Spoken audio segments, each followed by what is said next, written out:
বুক রিভিউয়ের আজকের পর্বে আপনাদের সকলকে স্বাগত। আজকের পর্বে বেশ কিছু নতুন বই আমি সম্প্রতি পারচেজ করেছি, সেই বইগুলোকেই দেখাবো। তো চলুন দেরি না করে তাহলে শুরু করা যাক। তো আমি প্রথম যে বইটি দেখাচ্ছি সেটি হচ্ছে শিবরাম চক্রবর্তীর প্রেমের গল্প শিবরামান্টিক। বইটি এসেছে বুক ফার্ম প্রকাশনী থেকে। ওপরে লাল একটা কভার, দেখতে ভীষণই সুন্দর লাগে এবং বইটির ওপরে প্রচ্ছদে যে ছবিটি দেওয়া রয়েছে সেটাও কিন্তু বেশ সুন্দর। এর আগে বুক ফার্ম থেকে বেশ দুটো বই প্রকাশ করা হয়েছে শিবরাম চক্রবর্তীর ওপর, তার অংশই ব্লার বংশে দেওয়া রয়েছে। আপনারা চাইলে লেখায় শিবরাম রেখায় শ্রীশৈল নামে বইটিও নিতে পারেন। সূচিপত্রে রুবি দিয়ে প্রেমের পথ ঘোরালো, প্রেমের বিচিত্র গতি, গান দিয়ে বানানো ইত্যাদি বিভিন্ন গল্পগুলো রয়েছে যেগুলো আপনারা পড়তে পারবেন এবং বেশিরভাগই কিন্তু প্রেম সম্পর্কিত, আর তার মধ্যে হাসির খোরাক রয়েছে।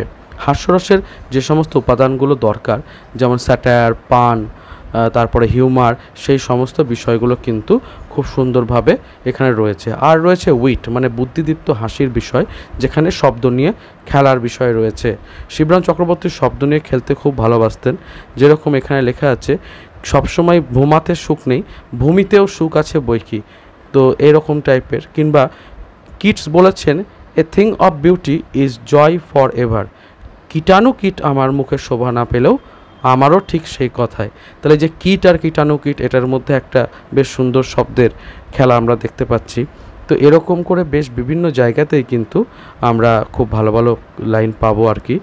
বেশি মেয়ে পাওয়া জীবনে কিছু না, বেশ মেয়ে পাওয়াই জীবনে। তো এই যে বেশি, বেশ, কিংবা প্রেমের দাঁত সব জায়গায় সহজে বসে না, কিন্তু একবার বসালে আর রক্ষা নেই। তো শুরুগুলো এত সুন্দরভাবে করা হয়েছে বইটাতে, প্রত্যেকটাই কিন্তু খুব সুন্দর লাগে। তো আমি পড়ে বেশ মজা পেয়েছি এবং হ্যাঁ, এই বইটি পারচেস করার মতোই বই। আপনারা বুক ফার্মের যে আউটলেট সেখান থেকে তো নিতেই পারেন, এবং রিসেন্টলি আমি কলেজ স্ট্রিটে বলেছি 30% ছাড় চলছে, সেই জায়গা থেকে একবার যদি ভিজিট করেন এই সময় কেনাটা খুব ভালো হবে আর কি। বইটার মুদ্রিত মূল্য 350 টাকা মতো। তাহলে আর কি, ঝটপট শিবরামান্টিক কিনে নিন আর পড়ে নিন এই সুন্দর একটি বইকে। এর পরের বইটি হচ্ছে দ্য আনঅফিশিয়াল শার্লক হোমস। এই বইটিও কিন্তু ভীষণই সুন্দর এবং সম্প্রতি প্রকাশ পেয়েছে আর কি বইটা। তো শব্দ প্রকাশনী থেকে প্রকাশিত এই বইটার মধ্যে আপনারা কিন্তু শার্লক হোমসের বিভিন্ন গল্পগুলো পেয়ে যাবেন, কিন্তু আনঅফিশিয়াল শার্লক হোমস। বিষয়টা হচ্ছে যে শার্লক হোমস যে সমস্ত মানে কাহিনীতে রয়েছেন এবং স্যার আর্থার কোনান ডয়েল যেগুলো লিখে গেছেন, তার বাইরেও অনেক গল্প তিনি লিখেছেন যেগুলোতে শার্লক হোমসের ছোঁয়া পাওয়া যায় এবং পড়লে কিন্তু বেশ বোঝা যায় যে শার্লক হোমসের আদলেই তৈরি।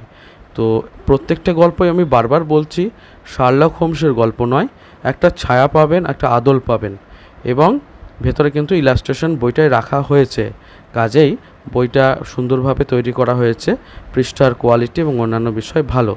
যদি আপনাদের শার্লক হোমসের সমস্ত গল্প পড়া হয়ে গিয়ে থাকে এবং আপনারা ভাবছেন যে নতুন কি পড়তে পারি শার্লক হোমসের উপরে, তাহলে এই বইটা কিন্তু আপনার জন্য উপযুক্ত। আর যদি মনে করেন যে না, এই ধরনের শার্লক হোমসের মতো কিন্তু শার্লক হোমস নয়, সেরকম পড়ব না, তাহলে ঠিক আছে, এই বইটা স্কিপ করতেও পারেন। তো বইটার প্রথম অংশে 2-4 কথা বলে লেখা রয়েছে, যেখানে পরিষ্কার করে বলা রয়েছে যে কাহিনীগুলো কী ধরনের আর কি। 5টি গল্প রয়েছে, একটি একাঙ্ক নাটক আর একটি 3 অঙ্কের নাটক রয়েছে দিয়ে দি আনঅফিশিয়াল শার্লক হোমস। বইটার বঙ্গানুবাদ করেছেন দীপ্তজিৎ মিশ্র। এরপরে আদর্শ হিন্দু হোটেল নামে বইটা আমি কিনেছি ভাষা পাবলিকেশন থেকে। আমি শর্টসেও দেখিয়েছিলাম ভিডিওটা। আদর্শ হিন্দু হোটেল অন্যতম কালজয়ী একটা উপন্যাস, বিভূতিভূষণ বন্দ্যোপাধ্যায়ের লেখা। আমি ভাষা পাবলিকেশন থেকে কিনেছি এই কারণেই, কারণ বইটার প্রচ্ছদটা খুব মনে ধরেছিল, আর ভেতরেও কিন্তু লেখা ফন্ট এবং পৃষ্ঠার কোয়ালিটি ভালো ছিল। বইটিতে সেরকমভাবে কোনো ইলাস্ট্রেশন নেই, কিন্তু ভেতরে গল্প সম্পূর্ণই রয়েছে। গল্পটা হচ্ছে এরকম যে হাজারি ঠাকুর রানাঘাটে একটি হোটেলে কাজ করেন। তিনি কিন্তু স্বপ্ন দেখেন নিজের হোটেল করার এবং মানুষকে ভালো খাওয়ানোর উদ্দেশ্যেই তিনি এটা করতে চান। যেটা দেখা যায় যে বেচু চক্রবর্তী লেনে ডালের পরিমাণ কমে গেলে ফ্যান দিয়ে ডাল ম্যানেজ করা হতো এবং যারা খেতে আসতো তাদেরকে খাওয়ানো হতো। তো হাজারি কিন্তু এভাবে চায় না, হাজারি চাই মানুষকে নিষ্ঠা ভরে কাজটা করতে, মানুষকে খাওয়াতে। কিন্তু সেক্ষেত্রে বাধা হয়ে দাঁড়ায় পদ্মঝি, এবং সেক্ষেত্রে আবার আমরা চরিত্রের আগমন দেখব কুসুম, কন্যা সমা কুসুমকে। তারপরে পরবর্তী ক্ষেত্রে অতসীকে দেখব, যার বাবা কিছু টাকা দিয়ে উপকার করবে আর কি হাজারিকে। তো স্বপ্ন পূরণের গল্প, এবং একটা মানব জীবনে স্বপ্ন পূরণ করতে গেলে কত বাধা অতিক্রম করতে হয় তাই নিয়ে একটা ক্লাসিক উপন্যাস। বইটার মুদ্রিত মূল্য 175 টাকা। আপনারা চাইলে ভাষার কিনতে পারেন, এছাড়া সুন্দর প্রকাশন এবং অন্যান্য প্রকাশনেরও রয়েছে। এরপর পদ্মা নদীর মাঝি, অন্যতম ক্লাসিক গল্প। এই বইটিও আমার অত্যন্ত পছন্দের, ভাষা পাবলিকেশন থেকেই নেওয়া আর কি। তো পদ্মা নদীর মাঝি শব্দটার মধ্যে দেখুন নৌকার একটা ছাপ রয়েছে, তাই গল্পটিও কিন্তু মাঝি এবং নৌকাকে নিয়েই, কুবের মাঝিকে নিয়ে। নামে কুবের হলেও তার কিন্তু সম্পত্তি বিশেষ কিছু নেই, একজন দিন আনি দিন খাই মাঝি আর কি। তার স্ত্রী রয়েছেন, এবং স্ত্রী কিন্তু জন্ম থেকে পঙ্গু, কিন্তু তাই বলে জন্ম থেকে পঙ্গু হলেও কিন্তু তিনি স্ত্রীকেও যথেষ্ট ভালোবাসেন। ওদিক থেকে আবার মানে তার স্ত্রীর যে বোন কপিলা এসে জুটবে, এবং কপিলা কিন্তু বিভিন্নভাবে কুবেরের সাথে ঘনিষ্ঠ হওয়ার চেষ্টা করবে আর কি, সে স্বামী পরিত্যক্তা আর কি, সেই কারণেই। তো এরকম করেই গল্প চলবে। সেখানে আসবে হোসেন নামের একটা ক্যারেক্টার, যে কিন্তু একটা পিকিউলিয়ার ক্যারেক্টার।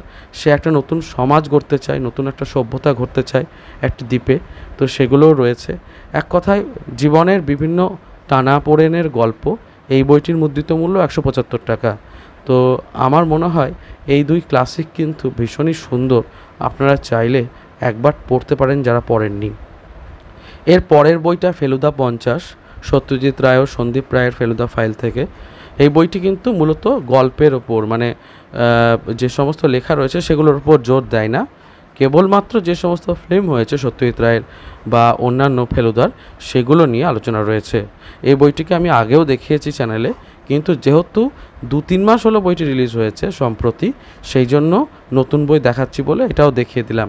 আপনারা যারা চাইছেন ফুল রিভিউ তারা কিন্তু নিচে ডেসক্রিপশন বক্সটা চেক করতে পারেন, ওখানে আমি এই বইটার ফুল রিভিউ যেটা করেছিলাম তার লিঙ্ক দিয়ে দিয়েছি।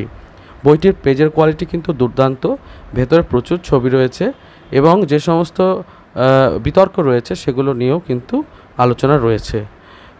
আপনারা কয়েকটা পেজ দেখতে পাচ্ছেন, এখানে আমি কতটা রেখেছি। আর বইটির শেষের অংশের দিকে বিভিন্ন সিনেমার পোস্টারগুলো রয়েছে, এমনকি রিসেন্ট ফেলুদার মুভিগুলোরও পোস্টার রয়েছে, যেমন হত্যাপুরী, তারপর টোটা রায়চৌধুরীর যে সৃজিত মুখার্জি পরিচালিত বিভিন্ন গল্পগুলোকে নিয়ে হচ্ছে সেগুলোরও অংশ কিন্তু এই বইটিতে আপনারা পাবেন। এক কথায় বইটা কিন্তু বেশ ভালো রকমই করেছে। আমার মনে হয় যারা ফেলুদা প্রেমী তাদের জন্য অনেক কিছু এই বইটা দিতে পারবে। আর তাছাড়া আমি তো চ্যানেলে নতুন নতুন বই দেখাতেই থাকি, তাই যারা এই ধরনের বই দেখতে চাইতেন আর কি, সাবস্ক্রাইব করে রাখবেন, তাহলে সকলের আগে আপডেট পেয়ে যাবেন।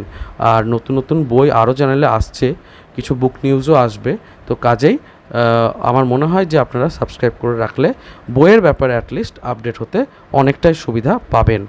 তো পরিশেষে আর একটি বই দেখায়, অরণ্যমন প্রকাশনীর সৈকত মুখোপাধ্যায়ের। এই বইটি আমি পড়া জাস্ট শুরু করেছি। এটা অনুবাদ সাহিত্যের ওপর লেখা আর কি, 11টি গল্প রয়েছে। তো দেখা যাক কীরকম লাগছে। 225 টাকা মুদ্রিত মূল্যে এই বইটি এসেছে। তো এই ছিল পর্বটি কেমন লাগলো অবশ্যই জানাবেন, এবং তার সাথে নতুন নতুন অনেক নিউজ আনছি বুক নিউজ চ্যানেলে। আপনারা যদি চান চ্যানেলটিকে সাবস্ক্রাইব করবেন, এবং এই বুক নিউজগুলোকে দেখলে কিন্তু নিজেরাও আপডেটেড থাকতে পারবেন।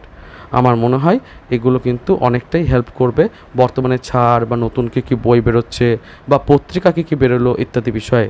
তো ভিডিও এখানেই শেষ করছি। কেমন লাগলো কমেন্টে অবশ্যই জানাবেন। নতুন বই নিয়ে আরও আসবো সামনে, এবং সামনে পূজাবার্ষিকী নিয়েও আলোচনা হবে। আপাতত ভালো থাকুন, সুস্থ থাকুন, আর বই পড়তে থাকুন। ধন্যবাদ।